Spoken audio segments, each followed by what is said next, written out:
Now back to Dan Ronan and Transport Topics Radio on SiriusXM's Road Dog Trucking Radio. We welcome a new voice to the program. She's Ann Goodchild, a professor in transportation at the University of Washington and also runs the Urban Freight Lab. So, Professor, let's talk about some of the things that are being done at the Urban Freight Lab to try and untangle some of the congestion and the issues that the trucking companies, transit, the delivery companies, the final mile are doing. Let's try to talk about some of the research your team's doing. Yeah, we are doing a couple of things recently that I think are pretty exciting.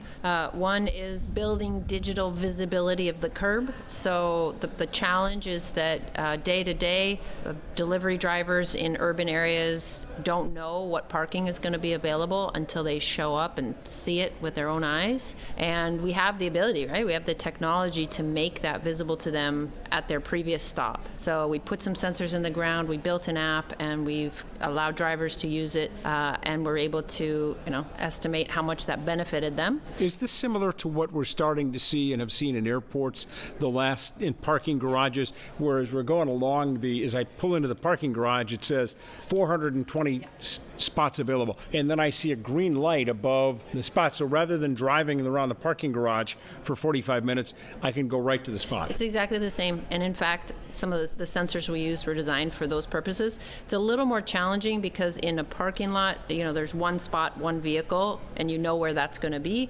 The curb is this linear feature, and the vehicles are different sizes, and there's more stuff happening in the same area, so it's a little bit harder from a sensor and data interpretation standpoint. But yeah, the same idea is that if I knew what was available, I could make a better plan, and that's probably going to save me some time. Do we have to start doing that as a transportation industry? Ideas such as this, because the volume of freight that is being transported by these men and women, whether it's to home or to office buildings, it's not going down. It's just going to keep going up. Yeah, absolutely. It's going up. And we can't build the same amount of infrastructure. So we have to use what we have in more productive ways. So the idea, if we can use the curb more productively, you basically have more capacity with the same amount of pavement. And there's tons of opportunity to do that in transportation. And that's, I think, in the private sector where the decision making is a little more clear, where the objectives are a little more clear, you see it happening all over the place, right? Using your warehouse space, building automation.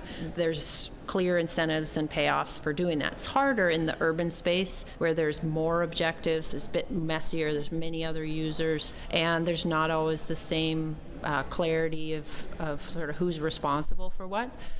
So I think there's been room for third parties and researchers to help facilitate, help get some of those ideas tested, find some grant funding to evaluate those opportunities. Now your lab, you're telling me, has 16 partners that are involved in the work that you do, and they help fund it. But I got to tell you, of the names of some of the companies, they're pretty important players in the world these days. Yeah, absolutely. We have great partners, and they're influential, and they want to want. Do you mind if I tell our listeners? Yeah, no, Amazon, Ford, a couple of others. Yeah, Amazon, Ford, GM, Reef. Well, we get the idea. I mean, big players in their respective sectors. Yeah, and because I think there's this urgency to do better on so many fronts. On sort of congestion and efficiency, it's so costly to operate the last mile. There's been just intense demand from consumers for more and faster, and there's a new injection of technology and venture capital, trying to solve problems. So it's a really, really dynamic space where there's a need for collective innovation, and we've provided an opportunity for those entities to come together, to experiment together, and they share what they want to share, and they don't share what they don't want to share. But I think we've been influential, particularly in cities, in pushing forward sort of policies and experiments that are going to help us address congestion and sustainability and economic viability. And all of this is taking place at a time when the volume of freight is skyrocketing, and the amount of freight that we can expect in 2025, 2030 is going to go through the roof. So we have to, as much as we would like to pour concrete and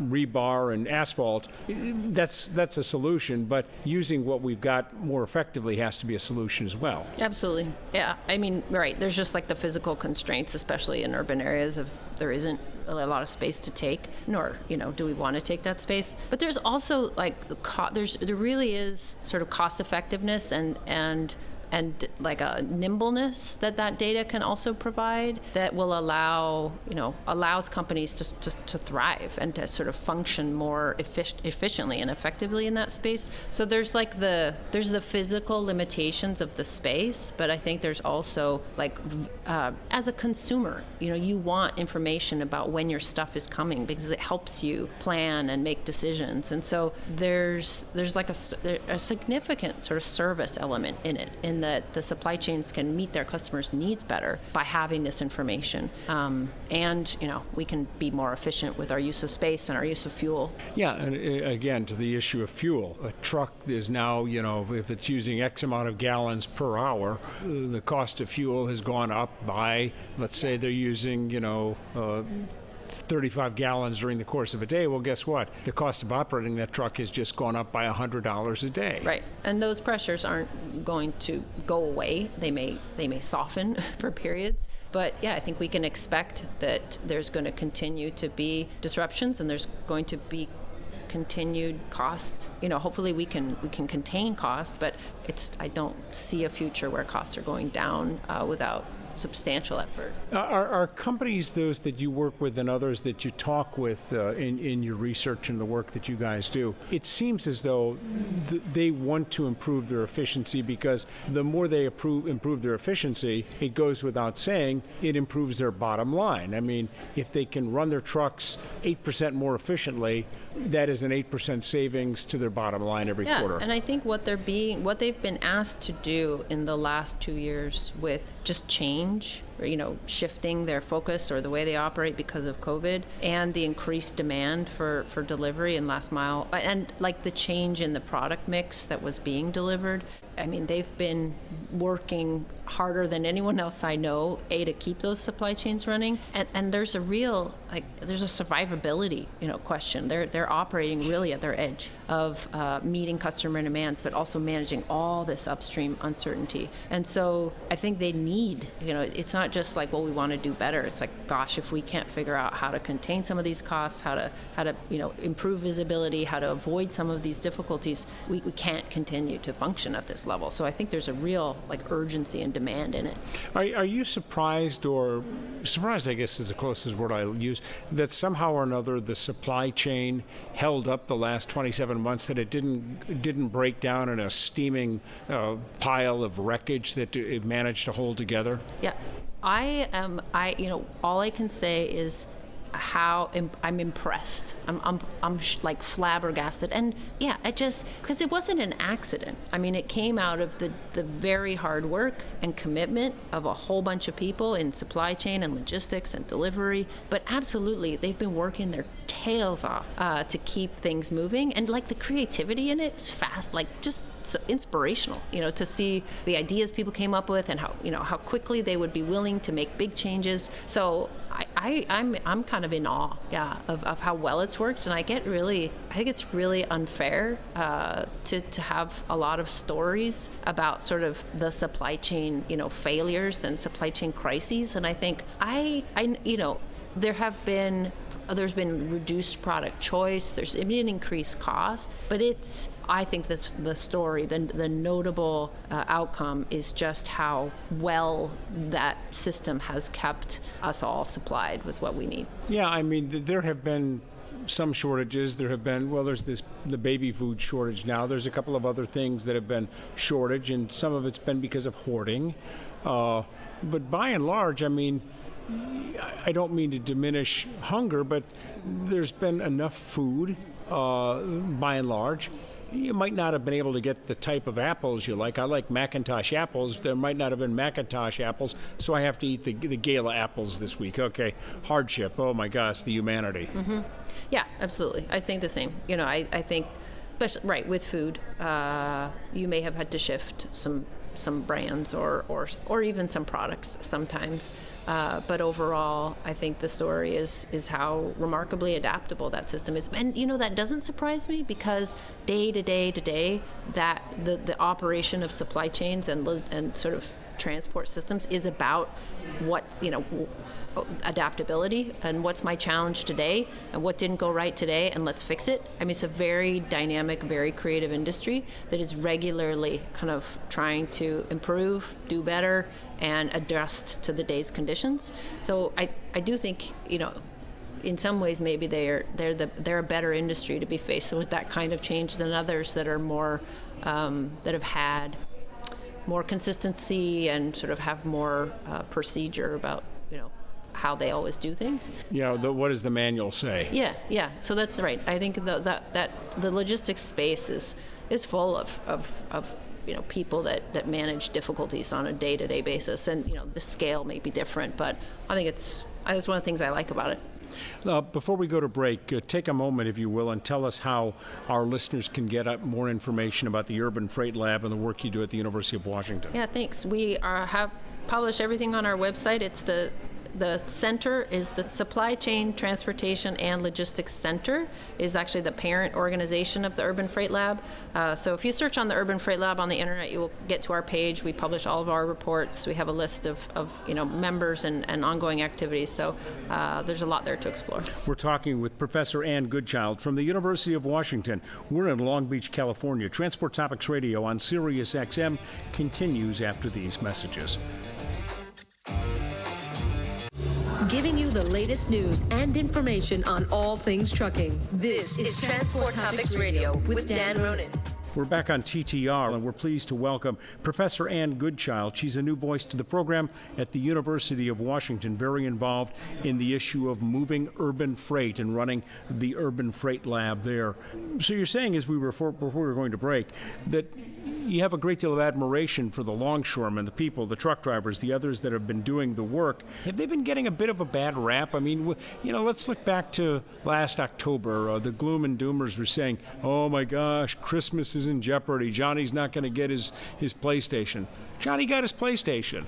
It worked out okay. I mean, predictive stories predicting something bad is going to be happening. As a reporter, I've never liked them because I always think that they're wrong, but most of the time they are wrong. Yeah, and who knows how much, by sharing that story, does it make people do things differently? But sometimes it probably doesn't work in your favor. It makes people overbuy or, panic buy. So I'm not sure they're always helpful. But I guess one of the other things that I would find during the pandemic is I'd be, doing radio interviews and people would say things like, well, now that everybody's working at home. And I said, wait. No, everybody isn't working at home.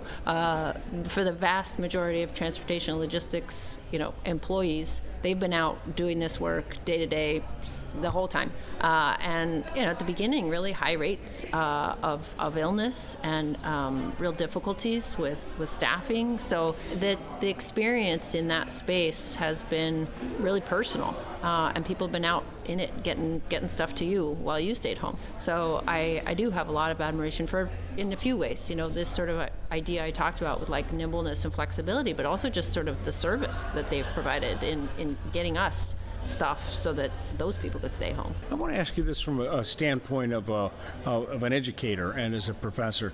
Have you found that because of COVID and all of the work that's been done by trucking, freight, railroad, all these folks, that the transportation industry has, in the overall eyes of the public, has moved up several notches, in that you're finding there are 18, 17, 20-year-olds now at your university and others who are saying, you know what, Professor, this is a pretty interesting industry. I'm thinking about doing this. Are you finding that? Yeah, I am. And I think there's a few reasons for that. I think one of them is just the visibility of supply chain in the media and stories about getting goods. It probably also is personal, that they have more personal experience with there's a sign at the store that says I can only take one thing of toilet paper, and just the thoughts that they might have had about, oh gosh, I do really rely on this. It is a really important system in my life. I think one other big driver for student interest at the university level has been the sort of digitization and like the modernization of supply chains. Students are really interested in where there's going to be growth and where there's going to be exciting employment opportunities.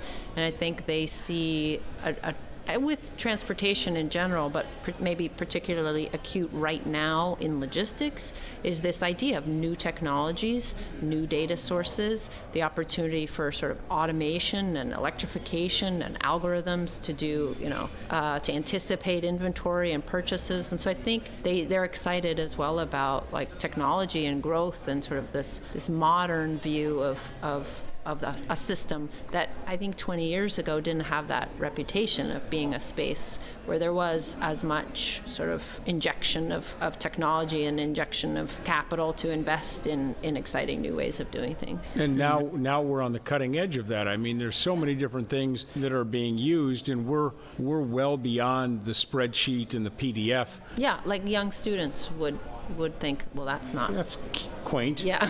That's quaint, but it's old. Yeah, and I don't want to join a quaint industry, right? I want to join an industry that's exciting and cutting edge and where there's going to be opportunity for me to do stuff that's in demand.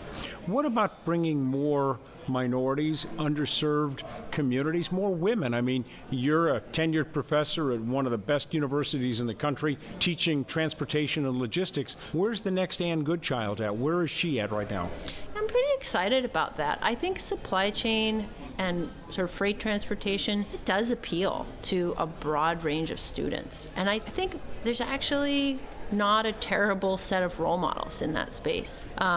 So I think we have to make sure we are doing our job in terms of, putting good representatives of the field in front of students. They want to see that. They want to see people like them. But I think that, maybe because it's a relatively new field, it also has kind of this change is good. There's less like institutions that are sort of fixed and intimidate people. So I don't know. I'm really excited about that. I find that the student population. I run a master's degree called the Masters of Supply Chain Transportation Logistics. We have a fantastic, very diverse in so many ways in their experience they have. Some people come to supply chain because they started working in a warehouse in high school. Some people come to supply chain because they took a class as a student when they were in computer science. We have people actually, I think it's really there's many students from different countries who've sort of their path has been influenced by logistics, like they worked in an international logistics company, and that's sort of how they were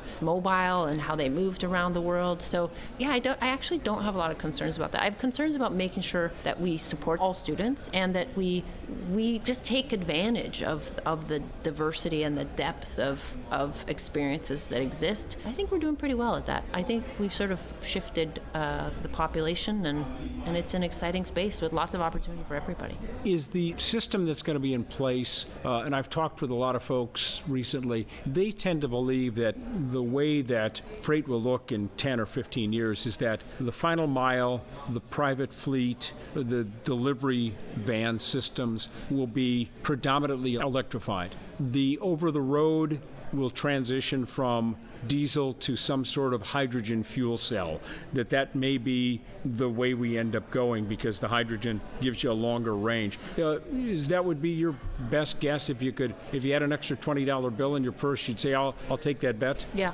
that would be. Very much convinced, electrification in that last mile. I mean, it's happening and there's demand for it. It's very much part of the plans of all of the, last mile operators I know. So foreseeing any kind of other major disruption, that definitely seems to be the way we're going. And, electric vans, but also small electrified other vehicles, bikes, robots. Unmanned mobile delivery units that may be operating out of a truck that sits at a parking spot, and 5 of those little robots go and deliver in a 2-block radius. Mm-hmm. Yeah, and maybe, I'm hoping a few walkers as well.